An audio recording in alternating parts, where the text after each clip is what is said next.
देखो parasympathetic nervous system के बारे में हम पढ़ेंगे। It is easy, not a big deal. तो सबसे पहले हम पढ़ेंगे डायरेक्ट कोलिनोमाइमेटिक। ये डायरेक्ट कोलिनोमाइमेटिक्स क्या होता है? एसिटाइल कोलिन को मिमिक करते हैं। इसके अंदर मेडिकेशंस आती है, ये पाइलोकॉर्पिन, methacholine, कार्बेकोल and बैथनेकोल।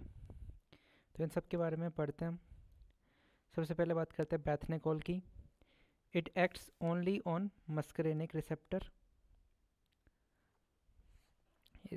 It stimulate intestinal motility in individual with ileus. हम वैसे ही जानते हैं कि जो पैरासिम्पैथेटिक नर्वस सिस्टम होता है उसका इफेक्ट होता है क्या? डेफिकेशन। ठीक है, तो ये बात हो गई बैथनेकोल की। Pilocarpine, this is very important. It also primarily acts on muscarinic receptor. Medication of choice in glaucoma.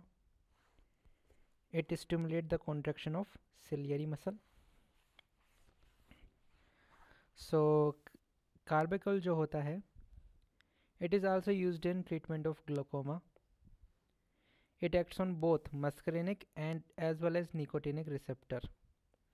It is more potent, but it has more severe side effects. Okay. अब बात करते हैं पाइलोकार्पिन के और कौन कौन से यूज़ होते हैं। तो पाइलोकार्पिन का यूज़ करते हैं हम स्टिमुलेट करने में टीयर ग्लैंड को। ठीक है, इसके अलावा पाइलोकार्पिन का और यूज़ किस में किया जाता है? स्वेट ग्लैंड को स्टिमुलेट करने में। अब बात करते हैं मेथाकोलिन। तो मेथाकोलिन से हमें याद आता है एक क्या, अस्थमा के अंदर ये एज अ स्क्रीनिंग टूल हम इन्हें यूज़ करते हैं। कॉन्ट्रा इंडिकेशंस की बात करें तो ये जो कोलिनोमाइमेटिक्स होते हैं वो ब्रोंको कॉन्स्ट्रिक्शन या ब्रोंकोस्पैज्म कोज करा सकते हैं। तो सीओपीडी और अस्थमा के पेशेंट्स के अंदर these should be avoided. These medication increase gastric acid secretion, so these medications should be avoided in individual with peptic ulcer disease. ये होगी दूसरी बात। अब बात करते हैं इनडायरेक्ट कोलिनोमाइमेटिक्स। इसके अंदर क्या होता है? These medication work by inhibiting acetylcholine esterase. तो ये मेडिकेशन आती है इसके अंदर एड्रोफोनियम, नियोस्टिग्मिन, पायरिडोस्टिग्मिन। देखो एक्चुअली क्या होता है, ये कार्बोमेट्स होते हैं जो क्लिनिकली यूज्ड होते हैं।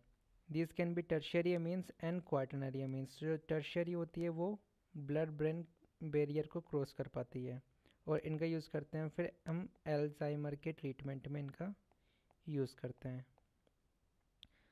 तो ये देखो रिवास्टिग्मिन हो गई आर, गैलेंटामीन हो गई जी, और ये डोनापेजिल हो गई। ये क्या है? ये टर्शियरी अमीन है जो कि ब्लड ब्रेन बैरियर को क्रॉस कर सकती है। इसके अलावा physostigmine, it can also cross blood brain barrier.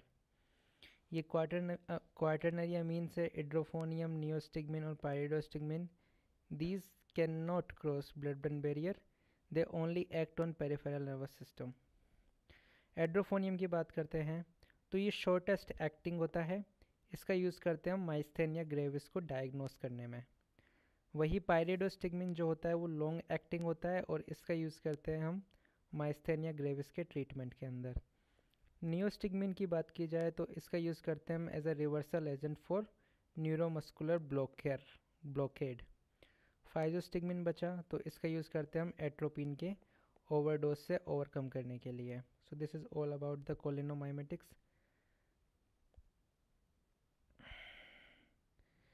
देखो ये जितने भी कोलिनोमाइमेटिक्स है उनका रिवर्सल एजेंट होता है एंटी मस्करेनिक एट्रोपिन।